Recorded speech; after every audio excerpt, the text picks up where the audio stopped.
Dando continuidade à disciplina de modelagem cíclica de propriedades de rochas, nessa videoaula a gente vamos ver como gerar pseudopoços baseados na estatística. Os exemplos que a gente viu na videoaula passada, eles eram modelos sintéticos, onde simulava-se apenas três camadas, né, onde as propriedades dessas três camadas eram variadas e aí analisava-se a resposta de AVO com a modelagem do Getty. Então, nessa, nós já vamos ver como fazer isso de uma forma mais consistente. Os dados de perfis de poço fornecem informações tanto sobre as propriedades petrofísicas quanto as propriedades elásticas em subsuperfície. Mas não necessariamente esses poços cobrem todos os cenários possíveis de interesse que podemos encontrar fora da região do poço. Para explicar as variações plausíveis na subsuperfície, podemos decidir, por exemplo, em aumentar a espessura do folheiro ou aumentar ou reduzir o conteúdo de argila no arenito, né, como a gente observou na videoaula passada. Uma maneira de implementar essas variações é usar simulações estatísticas, que é o que a gente vai ver como fazer isso. Tais simulações, elas devem ser baseadas em distribuições espaciais realísticas de uma única propriedade, por exemplo, porosidade, bem como a gente pode também levar em consideração relações determinísticas ou estatísticas entre duas ou mais propriedades. No caso, a gente vai ver como levar em consideração as variações do conteúdo de argila e porosidade de forma simultânea. A amostragem aleatória independente, ela ignora a continuidade espacial esperada nas variações dessas propriedades. Então, por exemplo, no caso da porosidade, de acordo com as leis deposicionais e sedimentológicas, se a gente não levar em consideração isso, nós vamos estar simulando a variação de porosidades irrealísticas. Da mesma forma, se queremos simular o conteúdo de argila, não podemos simulá-lo independente dos valores de porosidades obtidas anteriormente, pois as variações de porosidade podem depender de variações mineralógicas no conteúdo de areia e argila. Então, portanto, as propriedades propostas das rochas devem ser correlacionadas no espaço e também com outras propriedades. Então, nós precisamos de um modelo estatístico para imitar o comportamento das propriedades da rocha em função da profundidade. Com isso, nos permite criar logs de pseudopoços para investigar as assinaturas elásticas e as respostas sísmicas de diferentes cenários geológicos não observados a partir dos dados do poço. Então, suponha que tenhamos um conjunto de medições de um determinado poço de porosidade, conteúdo de argila, saturação, e também conhecemos as propriedades elásticas, a velocidade compressional, a velocidade cisalhante e a densidade. O objetivo é perturbar essas propriedades para descrever cenários geológicos que não estão sendo representados por aquele poço. Para isso, nós podemos usar a simulação de Monte Carlo e podemos dividir esse processo em 4 etapas. Então, na primeira etapa, a gente assume uma distribuição de probabilidade geologicamente plausível de uma propriedade de rocha, por exemplo, a porosidade, que cubra faixas que não estão presentes no poço. Em seguida, nós fazemos uma amostragem de forma aleatória à propriedade dessa distribuição. Depois, nós usamos uma transformação determinística entre as propriedades da rocha e os seus atributos elásticos, que pode ser um modelo teórico de física de rocha ou simplesmente uma tendência empírica obtida a partir da área de estudo. E calcular as propriedades elásticas para cada valor amostrado da propriedade da rocha. Então, a partir desses valores de porosidade, nós calculamos os valores das propriedades elásticas.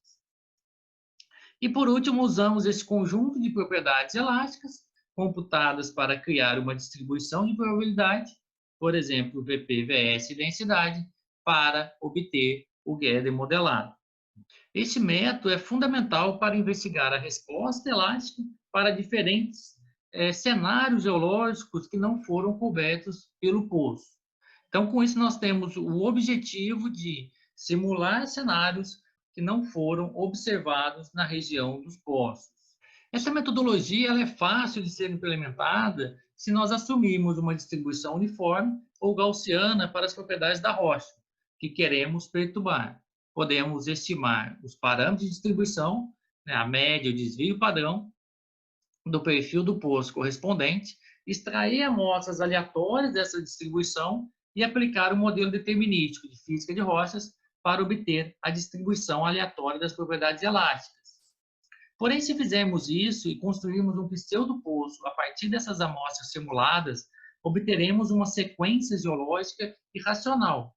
Por exemplo, uma amostra com porosidade muito alta pode ser seguida por uma amostra com porosidade muito baixa e, novamente, por uma amostra com porosidade muito alta.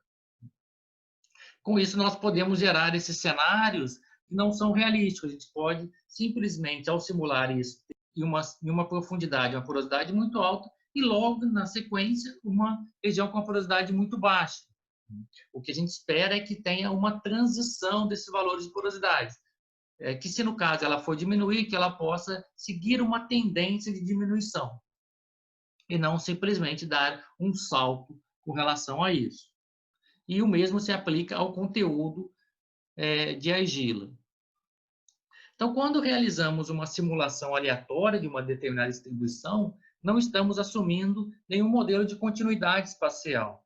E cada amostra desenhada é independente das amostras simuladas anteriormente. Se aplicarmos um modelo de física de rochas a essa curva de porosidade, podemos acabar com variações espaciais drásticas nas propriedades elásticas.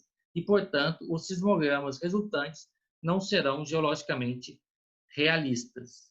Então, se a gente aplicar o modelo de física de rochas a essa curva de porosidade, onde não leva em consideração essa continuidade espacial dessa amostra, nós podemos acabar com variações espaciais drásticas nas propriedades elásticas e, portanto, os sismogramas que nós vamos obter, eles não serão geologicamente realistas. Para criar os logs desses pseudopoços mais realistas, devemos introduzir um modelo de estatística espacial que nos permita imitar a continuidade vertical das propriedades das rochas e elásticas na subsuperfície. Essa continuidade espacial pode ser escrita por um modelo de variograma, um procedimento para criar pseudologs de porosidade que respeitem a tendência vertical e a continuidade vertical presente nos poços de entrada, que nós vamos ver a seguir como fazer isso. Uma função de correlação espacial é uma função que descreve a correlação entre diferentes medidas da mesma propriedade como uma função da distância, no nosso caso, como uma função da profundidade, e aí depois a gente vai ver também como fazer isso como uma função da continuidade lateral. Vamos ver, então, como nós podemos calcular a correlação espacial e, com isso, obter um variograma experimental. Então, aqui a gente tem um perfil de porosidade, aqui é o do volume de argila, e aqui um perfil de faces. Então, a gente tem 5 faces. Então, se a gente reparar, nessa primeira face, a gente observa que a porosidade ela fica em torno de 10%. Já na segunda face, onde a gente teria aqui uma face mais limpa, né, um arenito, a porosidade ela aumenta. E aí a gente tem aqui em torno de 20%. Já para essa terceira face, onde a gente volta a ter aqui um folheiro, essa porosidade ela diminui, né, para menor do que 10%. Depois a gente vê, né, um aumento gradual aqui de porosidade, chegando até aqui próximo a 30%, né, que é relacionável com uma diminuição do volume de argila. Então, aqui, chegando aqui na região do arenito mais limpo, onde nós teríamos aqui a maior porosidade. Então, a gente observa que a primeira amostra aqui no topo, ela é provável que os pontos próximos a essa amostra, elas tenham porosidades semelhantes, devido aqui mostrando uma continuidade geológica. Já por outro lado, é provável que pontos muito distantes dessa primeira amostra, né, como aqui nessa região, ou ainda mais distante, como aqui, que os valores de porosidade podem ser muito diferentes dos valores próximos aqui à parte mais rasa. E a função de correlação vertical, ela nos permite representar isso de forma matemática, essas semelhanças e essas diferenças relacionadas, então, com a profundidade. E aí, como que a gente pode fazer, então, isso, né? Construir um variograma experimental. Então, a gente calcula para cada distância, a gente calcula uma correlação. Ah, mas como a gente faz isso? Então, o que a gente observa, no primeiro caso, a gente tem a distância de 1,5 metros. A gente vai pegar os dois valores de porosidade, representado aqui por essas duas setas, pois a gente vai ter um ponto aqui. Então, a gente pega o valor para essa profundidade de porosidade, e aí pega-se o valor de porosidade para essa segunda profundidade, onde a distância entre esses dois pontos é de 1,5 metros, e aí com isso a gente tem, então, um ponto nesse gráfico de porosidade com relação à porosidade mais 1,5 metros, relacionado isso então com a distância. Com isso a gente vai então andando nesse gráfico de porosidade com uma distância de 1,5 metros. Então, como a gente observa aqui, a gente começou aqui nesse ponto e aí foi passando para essa profundidade até a gente conseguir varrer todo esse gráfico. E aí, com isso, a gente colocando todos esses pontos, a gente vai ter esse gráfico aqui. A partir disso, a gente calcula-se a correlação. Para esse caso aqui, a gente tem uma correlação, então, bem alta, de 0,87. Se a gente fizer um gráfico desse, onde a distância entre um ponto e o outro é zero, né, o que a gente vai fazer? Nada mais do que pegar o valor da porosidade para uma profundidade específica e plotar aqui. Com isso, a gente teria uma correlação igual a 1. À medida que a gente vai aumentando essa distância, né, então agora para o segundo caso, a gente vai constrói esse gráfico com uma distância de 10 metros. Então, a gente pega o valor da porosidade nesse ponto e o valor da porosidade 10 metros abaixo dessa profundidade. Pegamos esse segundo valor de porosidade e com isso nós construímos esse gráfico. Então, o que a gente está fazendo? A gente está pegando aqui esses dois valores de porosidade aqui e para essa profundidade e plotando nesse gráfico. Então, aqui a gente tem a porosidade tal e a porosidade a uma distância de 10 metros com relação aqui à de referência. E aí, com isso, a gente vai, então, varrendo todos esses pontos, né? Mantendo-se esta distância de 10 metros, relacionando um ponto com o outro, e vamos então construindo-se esse crossplot. Ao final de construir esse crossplot, nós calculamos então a correlação. A gente ajusta aqui uma reta e vê qual é a correlação que a gente tem com relação a essa reta ajustada. Para esse caso, onde a distância é 10 metros, a correlação é de 0,55. Então, a gente está vendo que, à medida que a distância está aumentando, a correlação está diminuindo. Então, para o último caso aqui simulado, agora a distância é 30 metros. Então, a gente tem esse caso aqui, que a gente pega o valor da porosidade nessa profundidade e o valor da porosidade nessa outra profundidade. A gente já vê como o valor da porosidade aqui, como ele variou muito desse ponto para esse ponto aqui. E aí, a partir dessas duas profundidades, nós temos um ponto aqui nesse gráfico. E aí a gente vai, então, varrendo todo esse gráfico, mantendo essa distância de 30 metros. Para cada distância dessa de 30 metros, nós temos um ponto. Aqui é outro ponto. E assim a gente vai indo até conseguir varrer todo esse gráfico e aí construir esse crossplot.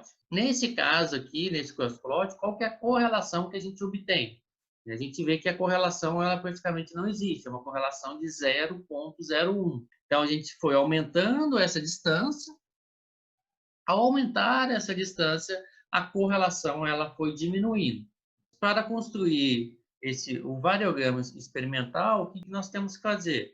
Nós vamos repetindo o procedimento de amostragem para todas as distâncias possíveis, H. Então, a gente começa com a distância igual a 0, depois a próxima distância é igual à taxa de amostragem, e aí depois a gente vai fazendo aumentando essa distância N vezes a taxa de amostragem. Então, para o primeiro caso, aonde a distância é zero, a gente vai ter uma correlação igual a 1. À medida que vai aumentando essa distância, a correlação ela vai diminuindo. Aí aqui, por exemplo, chegou naquela que foi simulado de 1,5 metros. A gente tem uma correlação aqui de 0,87. Continuando aumentando a distância, a correlação vai diminuindo. Agora a gente tem aqui, para a distância de 10 metros, uma correlação de 0,55. Continuando aumentando essa distância, quando chegamos aqui em 30 metros, nós vimos que a correlação é 0,01. Então, a gente vai computando todos os coeficientes de correlação para a dispersão de pontos para cada uma dessas distâncias e plotando o coeficiente de correlação em função da distância entre os pontos em um par. Obtemos a função de correlação vertical experimental. Então, essa daqui é a forma de obter a função de correlação vertical experimental. Então, dado aqui, né, pela letra ρ em função de h, dos dados analisados. Para construir aqui o variograma experimental, né, se a gente tem aqui essa função de correlação vertical, basta a gente multiplicar pela variância ao quadrado dos dados, vezes 1 menos essa função aqui obtida. Então, com isso, nós construímos aqui o variograma experimental, né? A gente observa que nada mais é do que 1 menos essa função, e aqui normalizado, né, multiplicado pelo valor da variância dos dados. Lembrando que a variância nada mais é do que o quadrado do desvio padrão. E aí, a partir daquele variograma experimental, nós podemos ajustar o modelo de variograma. Então, aqui é mostrado esses modelos. Aqui a gente tem na linha contínua o variograma esférico. Aqui nós temos o variograma gaussiano e aqui o variograma exponencial. Então, o modelo gaussiano geralmente fornece um variograma analítico mais suave. Aqui a gente observa que essa transição mais suave com o aumento da distância, com relação aos modelos esférico e exponencial. O aumento dessa função é mais suave do que nas outras duas funções. É conveniente usar o modelo gaussiano para o intervalo homogêneo na superfície. Na prática, a gente coloca aqui o variograma experimental e vê qual é o variograma que melhor se ajusta a esse variograma experimental. Então, a gente observou que o variograma ele fornece informações úteis sobre a continuidade espacial, no caso ali, nossa continuidade vertical. Mas não fornece nenhuma informação sobre os valores absolutos da propriedade. Por exemplo, no caso que a gente viu, a porosidade. Podemos inferir que o comprimento de correlação de nosso conjunto de dados é de cerca de 30 metros. Aqui, a partir de 30 metros, a gente observou que a correlação ela é praticamente zero. E que a variância daqueles dados analisados é 4 vezes 10 elevado a menos 3. Mas a gente não pode inferir nada sobre o valor médio da porosidade a partir do variograma experimental. Como resultado, não podemos usar um variograma para gerar diretamente um pseudolog da propriedade que desejamos simular. Em vez disso, podemos usá-lo para simular a distribuição espacial residual a ser adicionada a uma tendência local da propriedade. Então, a gente vai ver que a gente tem que ter uma tendência média da propriedade que a gente está querendo estudar, e a partir do variograma, o que nós vamos simular é a distribuição espacial residual.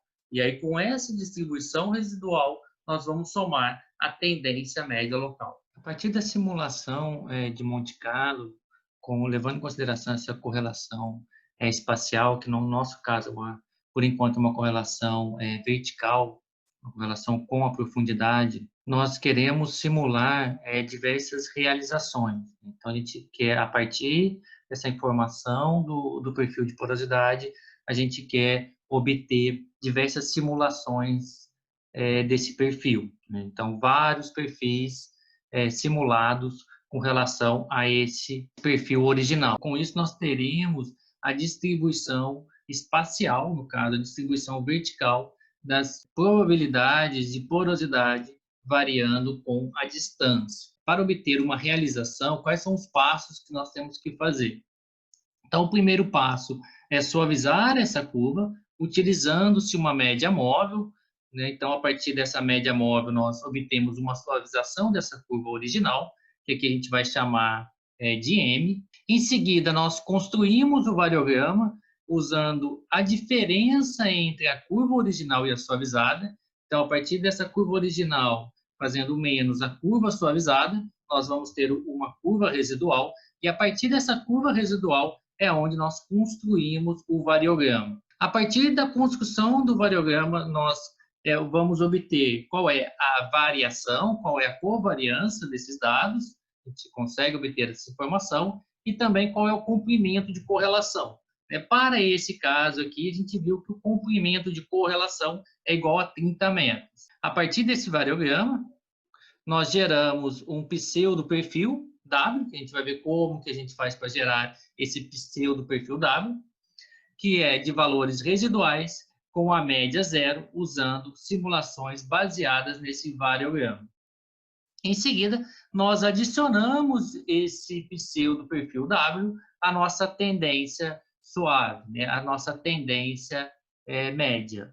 Então, no final, a gente vai somar o W com o M, e a partir disso nós teremos uma realização. Para a gente ter diversas realizações, a gente repete todo esse procedimento, e aí geramos diversos vetores W, aonde nós somamos com a nossa média M. E quais são os passos, então, para implementar isso, para calcular esse vetor residual W, que é, no caso, uma realização que a gente quer obter? Então, para implementar esse procedimento, primeiro precisamos obter o modelo do variograma vertical, que a gente já viu como que a gente pode obter isso. Em seguida, nós criamos uma matriz de covariância simétrica espacial 1D, que corresponde a essa matriz C. Então, para essa matriz C, o que a gente tem? A gente observa que essa matriz é uma matriz simétrica, onde na diagonal é formada pela variância para distância igual a zero. Já o segundo elemento, na segunda coluna e primeira linha, vai ser a covariância para uma distância igual à taxa de amostragem. E aí, isso a gente vai aumentando essa distância e vamos calculando, então, esse parâmetro gama até a distância máxima. No caso, se a gente estiver simulando ao longo de todo o pulso, a distância máxima vai ser o intervalo de todo o pulso. Se a gente estiver simulando por faces, a distância máxima vai ser, então, a espessura daquela face. Então, a partir disso, nós construímos essa matriz de covariância, que no caso ela é formada pela variância relacionada com as distâncias. Em seguida, a partir dessa matriz de covariância, nós usamos a decomposição Rolick, que ela é dada, então, pela letra R. E como que a gente obtém essa matriz R? É a matriz G dessa decomposição. Então, essa decomposição nada mais é que transformar essa matriz C em uma matriz diagonal inferior e uma matriz diagonal superior. Ao multiplicar essas duas matrizes, nós voltamos aqui para a nossa matriz de covariância. Então, o que nós estamos interessados aqui é nessa matriz R, né? Matriz diagonal inferior, a partir dessa decomposição de Rolick. Então, a partir disso, nós queremos obter esse vetor W. O que é esse vetor W? É essa matriz R vezes aqui um vetor de números aleatórios. Então, para construir esse vetor U, ele tem o mesmo comprimento que o vetor de dados iniciais, no caso nosso vetor de porosidade. A gente considera que nós temos uma distribuição normal com média zero e desvio padrão igual a 1. Com isso, nós obtemos esse vetor formado por números aleatórios. Com isso, então, somando esse vetor de suavização mais esse vetor W, que é formado aqui pela multiplicação dessa matriz R com esse vetor de números aleatórios, onde possui uma distribuição normal com média zero, nós temos aqui uma realização. Para a gente ter várias realizações, o que nós fazemos? nós simulamos aqui vários vetores aleatórios. Para cada vetor aleatório que nós simulamos, nós temos aqui uma realização. Então, aqui, por exemplo, nós temos 5 realizações a partir aqui do nosso dado original. Então, aqui é a curva de porosidade e aqui nós temos essas curvas simuladas a partir de todo o procedimento que foi comentado nos slides anteriores, né? Calculando o variograma, a partir do variograma, calculando a matriz de covariância, depois realizando a decomposição dessa matriz de covariância, utilizando a decomposição de Rolinsky. Em seguida, nós suavizamos o perfil de porosidade e aí somamos esse perfil de porosidade com a matriz W, que é a matriz R, vezes o vetor U, o vetor de números aleatórios. Então, aqui nós podemos perceber essas realizações, elas seguem essa tendência aqui da porosidade original. Porém, essas realizações foram feitas sem levar em consideração a questão das faces. Em seguida, nós vamos ver como fazer essas realizações, levando em consideração as diferentes faces presentes ao longo do poço.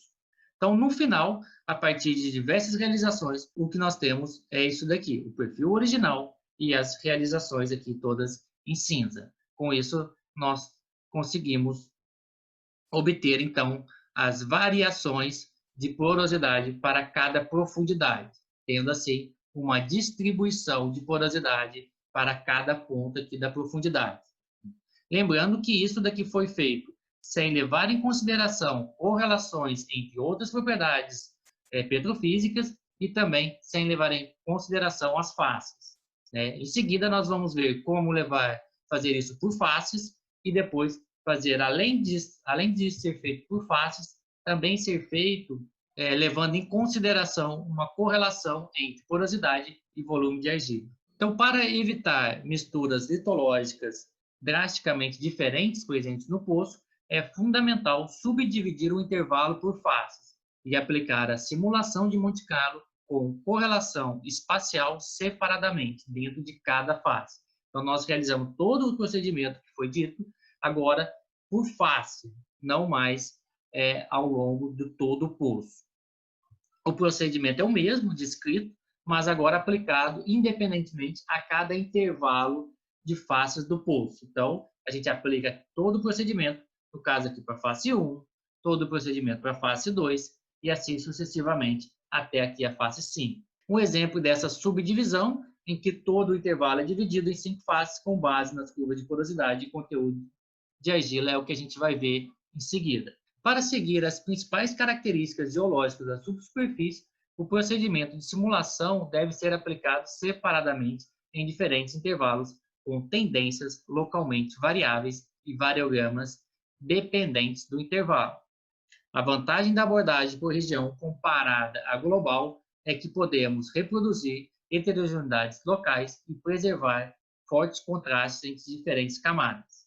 Além disso, também podemos variar a espessura das camadas e, dessa forma, construir pseudologs correspondentes onde as faces são esticadas ou encurtadas, onde reduzimos gradualmente a espessura do intervalo do meio com baixa porosidade. Então, aqui é mostrado uma realização levando em consideração agora as faces. A gente pode observar como que, a partir dessa realização, levando isso em consideração, ele ficou muito mais parecido com o perfil original. Então, aqui a gente vê essa variação para a primeira face, depois aqui a gente tem uma mudança drástica com relação à porosidade, e aí isso é respeitado na realização. Depois nós temos um outro contraste grande de porosidade, onde diminui, isso também é respeitado na realização. Quando a gente não leva em consideração essas mudanças drásticas, elas são suavizadas, né? Não ocorrendo, então, esses saltos aqui com relação à porosidade, quando ocorre mudança drástica da litologia. Aqui mostra 3 realizações de porosidade com espessura de intervalo modificado. A espessura da camada média diminui da esquerda para a direita. Então, a gente está vendo aqui que essa camada aqui média, ela vai diminuindo da esquerda para a direita. E aí, a partir dessas realizações, né, em todas elas, é mantida esse contraste de valores de porosidade para essa camada do meio, onde ela vai diminuindo, e aí com isso também a gente vai diminuindo esse intervalo aqui de valores mais baixos de porosidade. Como podemos realizar essas simulações estocásticas a partir de variáveis correlacionáveis? Então, por acaso, no conteúdo de argila e porosidade, certas propriedades da rocha elas não devem ser simuladas independentemente uma da outra, pois elas estão relacionáveis, elas são correlacionáveis. Um procedimento semelhante descrito nos slides anteriores pode ser usado para simular simultaneamente duas curvas diferentes. Que no nosso caso aqui a gente vai ver a porosidade e o conteúdo de argila ao mesmo tempo, incluindo uma correlação vertical e uma correlação entre as duas propriedades. Então agora a gente, além de ter essa correlação vertical, a gente também quer uma correlação entre duas propriedades. Como no procedimento descrito para uma única variável, a gente calculamos as tendências médias, fazendo a suavização das curvas de porosidade e conteúdo de argila. Depois ajustamos para cada uma delas o mesmo tipo de modelo de variograma analítico e estimamos os comprimentos de correlação das duas variáveis originais. Então, nós obtemos as curvas suavizadas.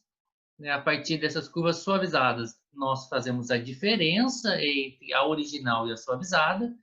Com essa curva residual, montamos o variograma experimental, vemos qual é o variograma que melhor se ajusta a esse experimental, e aí com isso calculamos também os comprimentos de correlação dessas duas variáveis.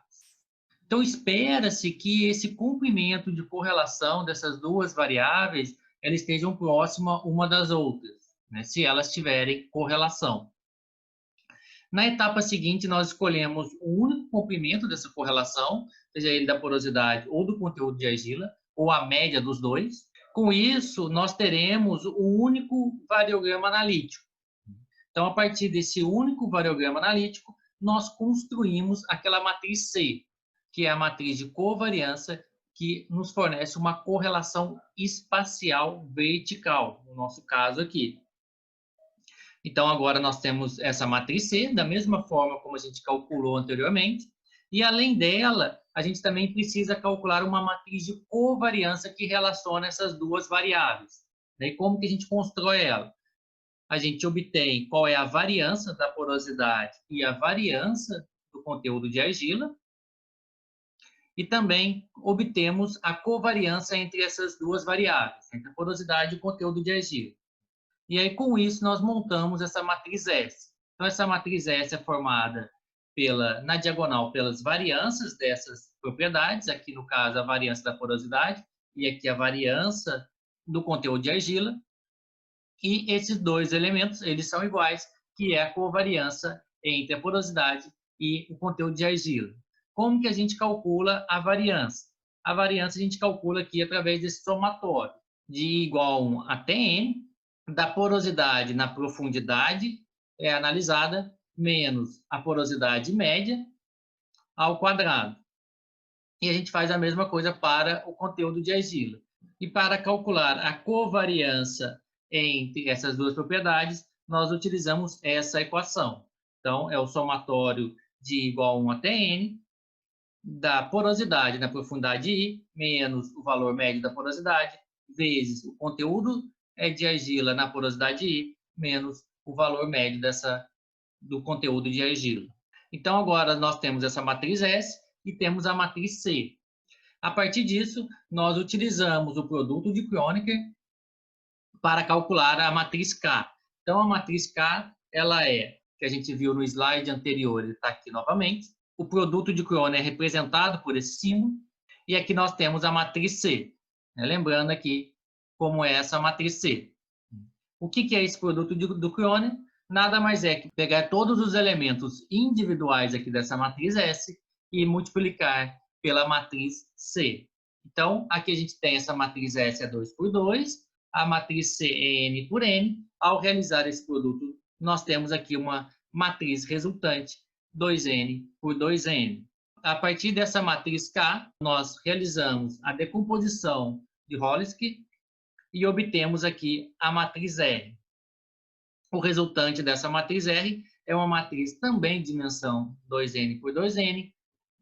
Então, para calcular agora as realizações, aqui V1, no caso, é o vetor de realização representando a porosidade, V2 é o vetor representando o conteúdo de argila, ele vai ser igual ao vetor M1, que nada mais é do que o perfil suavizado de porosidade. Aqui M2 é o perfil suavizado do conteúdo de argila, mais R, a matriz R, vezes esse vetor U. O que é esse vetor U? Ele é um vetor formado por números aleatórios, onde ele tem uma distribuição normal, com média zero e desvio padrão igual a 1. E o comprimento dele é 2n por 1. E aí, no final, nós temos aqui, então, a realização, tanto para a porosidade, quanto aqui para o conteúdo de argila, levando em consideração a correlação entre essas duas variáveis. E aqui mostra, então, uma realização para a porosidade, para o conteúdo de argila. Então, a gente tem aqui em cinza é do perfil medido e em preto a realização, aqui para a porosidade e aqui para o conteúdo de argila. A gente vê como que essas realizações elas seguem essas duas tendências. Lembrando que essa simulação aqui foi realizada levando em consideração as faces. Então, aqui é mostrado o perfil preto em original e em cinza diversas realizações. Aqui, no caso, a gente tem, então, 50 realizações. E o que isso pode nos trazer? Então, isso daqui nos traz a informação de os possíveis valores de porosidade e conteúdo de argila com relação à profundidade. E aí, com isso, a partir dessas simulações, nós sabemos qual é a distribuição de porosidade e conteúdo de argila por profundidade. A partir disso, nós podemos utilizar o modelo de física de rocha, obter assim a distribuição dos parâmetros Vp, Vs e densidade, e a partir dessas distribuições, desses parâmetros elásticos, nós conseguimos então fazer a modelagem do Gödel.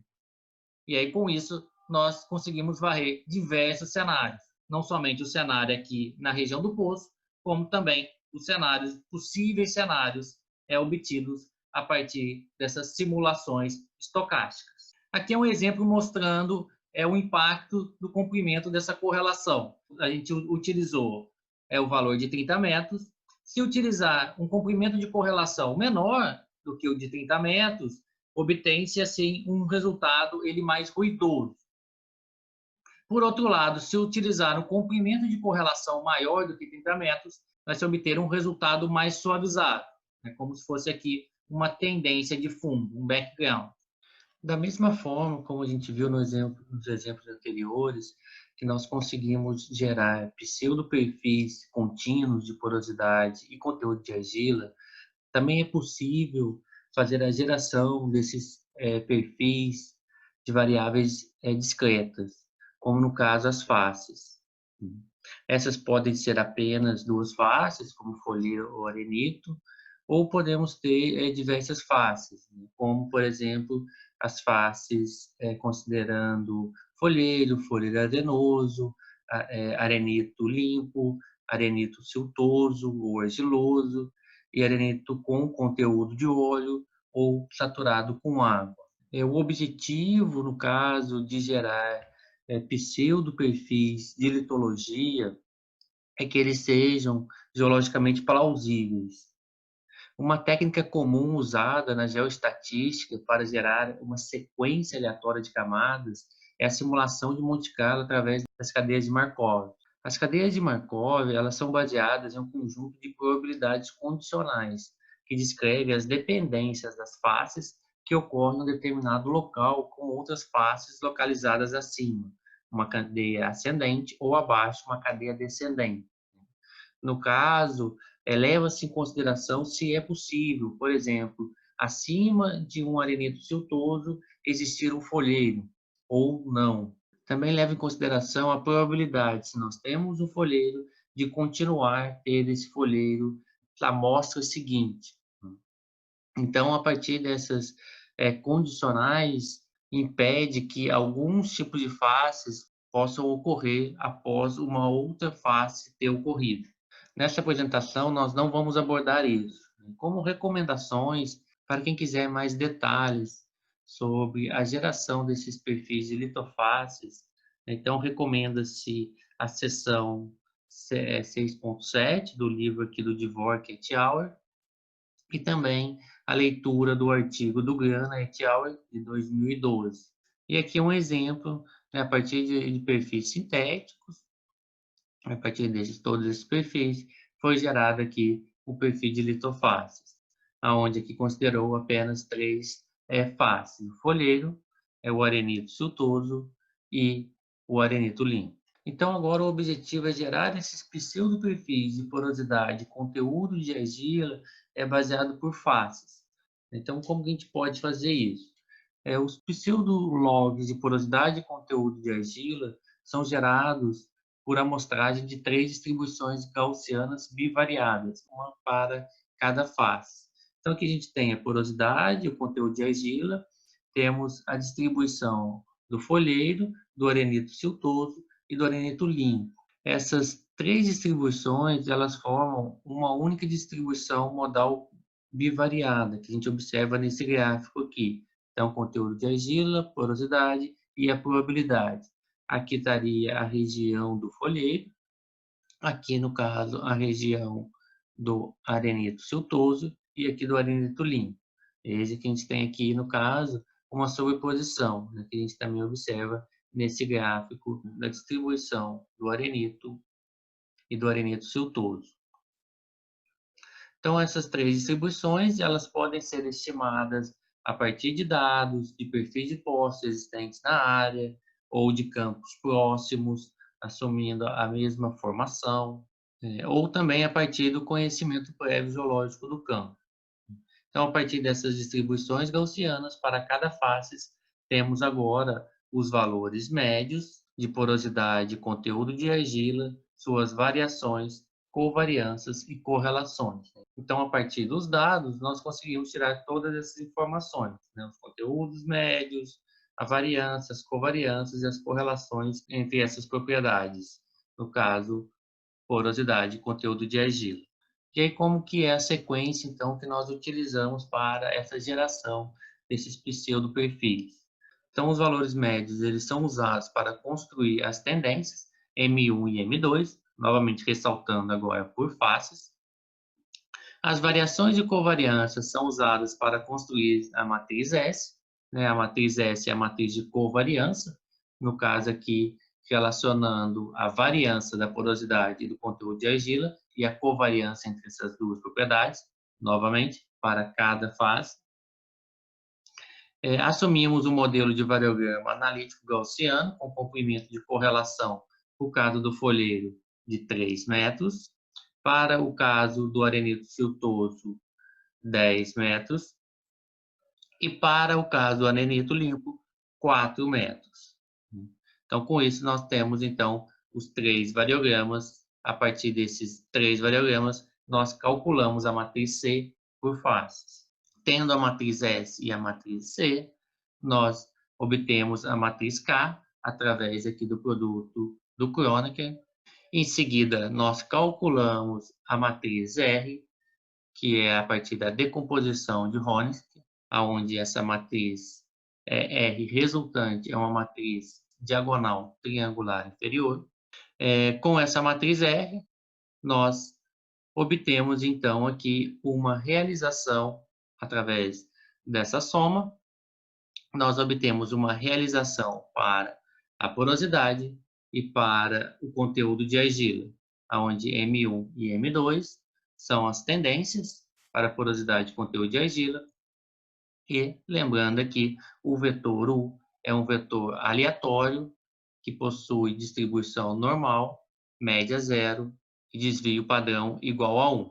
Então, nós repetimos esse processo aqui por face. Então, cada vez que nós repetimos esse processo por face, nós temos uma realização aqui de porosidade e conteúdo de argila para aquela face. Então, como resultado, nós teremos 3 pseudologs de porosidade e conteúdo de argila, que cada pseudolog é para uma face. E aí, finalmente, esses pseudo-perfis de conteúdo de argila e porosidade, eles são remontados nos perfis verticais completos, de acordo com o perfil de face simulado. Então, simula-se o perfil de face, depois simula-se os perfis de porosidade de conteúdo de argila e eles são recolocados no perfil de face simulado. Então, depois que esses perfis eles são gerados, eles podem ser usados em um modelo selecionado de velocidade e porosidade, utilizando física de Roche para criar os perfis de propriedades elásticas. No caso aqui, VP, VS e densidade. Então, nesse exemplo específico, foi utilizado o modelo do Areasoft, assumindo que a rocha contém apenas 2 minerais. Então, a gente observa aqui a porosidade e o conteúdo de argila, obtidos a partir da simulação estocástica.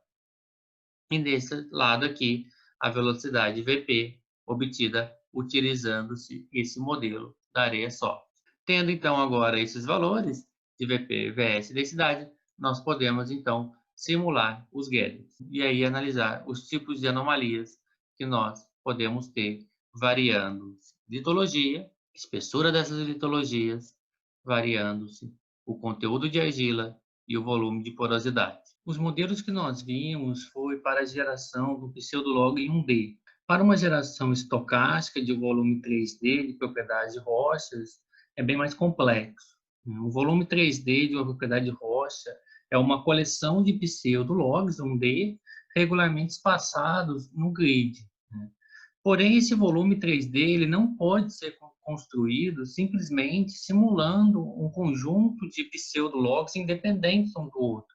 Nós temos que impor correlação espacial na construção desses modelos 3D. A gente viu que para a construção do modelo 1D, nós colocamos correlações com a vertical, correlações com a profundidade, né? Uma correlação vertical.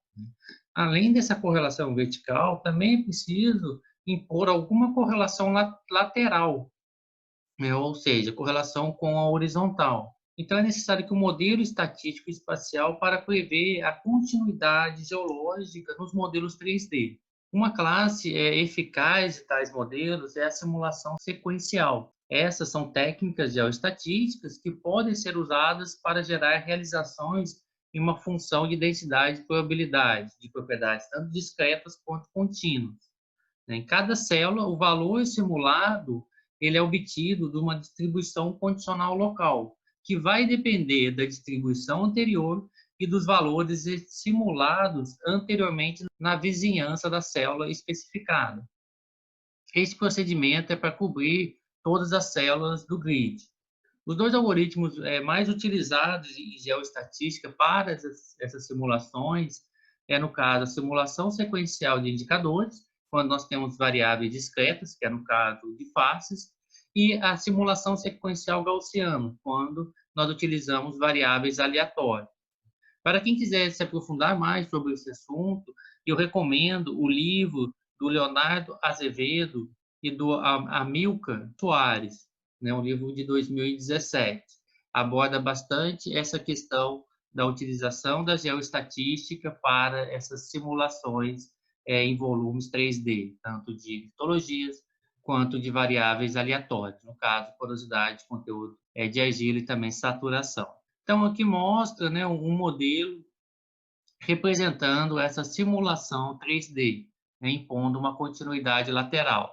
Então, aqui a gente tem a porosidade, obtida a partir dessa simulação, o conteúdo de argila e a saturação. Então, em mãos com essas propriedades, né, com volumes dessas propriedades petrofísicas, utilizando-se modelo de física de rocha, nós conseguimos estimar a densidade, velocidade compressional e velocidade cisalhante. A partir desse volume de densidade e de velocidades, nós podemos estimar a impedância acústica e a razão de Poisson. Então, aqui a gente vê esses valores de impedância acústica e razão de Poisson simulados. Lembrando que aqui a gente está em propriedade de camadas e quando nós passamos para as amplitudes sísmicas, a gente passa a analisar as propriedades de interface. Então, no caso aqui, a gente vai estar interessado, né, por exemplo, dando destaque aqui a essa mudança de impedância, né, uma diminuição de impedância dessa região para essa região, e aqui também nessa outra região. E aqui a gente observa também uma diminuição da razão de Poisson para os mesmos intervalos. Então, a partir dos valores de impedância acústica razão de Poisson, né, utilizando aqui uma wave de Rick de frequência de 30 Hz, fez a modelagem dos gathers, e aqui está mostrando, então, para a incidência normal, e considerando aqui um ângulo de 45 graus, para uma amplitude de far offset. Então, o que a gente observa nessa região? Agora a gente está vendo aqui as amplitudes, a gente nota aqui uma baixa valor de amplitude e que ela aumenta com relação ao offset. A anomalia aqui estaria caracterizada pela anomalia de classe 3. E aí, nesse caso aqui, a gente vê uma anomalia mais forte nessa região aqui. Lembrando que isso daqui foi através de uma modelagem. Então, o recado que o livro Scientific Reflections of Rock Properties, do Dvorak, Gutierrez e Grana, ele deixa nas últimas décadas foram introduzidas várias metodologias para simular propriedades de rochas na subsuperfície, a fim de descrever cenários geologicamente consistentes. Os métodos menos intensivos em computação, eles são geralmente fáceis de usar, mas muitas vezes eles não capturam todo o espectro da variabilidade geológica e a respectiva heterogeneidade espacial. Por outro lado, os métodos mais intensivos em computação, que visam uma representação mais abrangente da geologia, são difíceis de manipular para corresponder às várias observações. Então, essa é uma troca historicamente comum na ciência, que tenta modelar a natureza. Um modelo pode ser tão complexo e abrangente quanto desejado, para aproximar ocorrências naturais, mas, em troca, deve ser alterado sempre que um novo dado se torna disponível. Portanto, um modelo abrangente geralmente não é preditivo em um modelo simples, não é totalmente abrangente. Então, portanto, o modelo abrangente, geralmente, ele não é preditivo, e, porém, um modelo muito simples, ele não é totalmente abrangente. Tendo isso em mente, os autores seguem o princípio de que o modelo deve ser o mais simples possível, mas não o mais simples. Então, como atividade para o assunto abordado nessa videoaula, eu peço para vocês que façam a resenha aqui do capítulo 6, dos itens 6.1 até 6.5, né? E recomendo aqui a leitura das sessões seguintes, né? Essas aqui são as referências mostradas ao longo dos slides. Aqui também eu trago outras referências, né, que, como eu comentei, sobre o livro do Azevedo e Soares, né, do Leonardo Dalmilco, para quem tiver interesse em aprofundar mais sobre a geoestatística. Aqui também eu recomendo duas dissertações, que foi sobre a minha orientação, que utilizam a inversão e, em seguida, a geoestatística para a modelagem de porosidade e também a modelagem de faces. Além dessas duas dissertações, também recomendo aqui esses 3 artigos. 2 desses artigos, esse segundo e o terceiro, eles são a partir dos resultados dessas 2 dissertações, e esse daqui foi o primeiro artigo publicado por mim, utilizando, então, a simulação sequencial gaussiana para fazer a modelagem de porosidade. Então, nesse artigo mostra a parte inicial do pré-condicionamento, depois a inversão sísmica e, por fim, a modelagem de porosidade no volume e também a modelagem de faces. Então, a gente já está chegando ao final dessa disciplina, dos conteúdos que eu tinha que passar referentes a ela. Fica faltando agora somente mais um vídeo para a gente poder finalizar, então, essa disciplina. Até lá, então.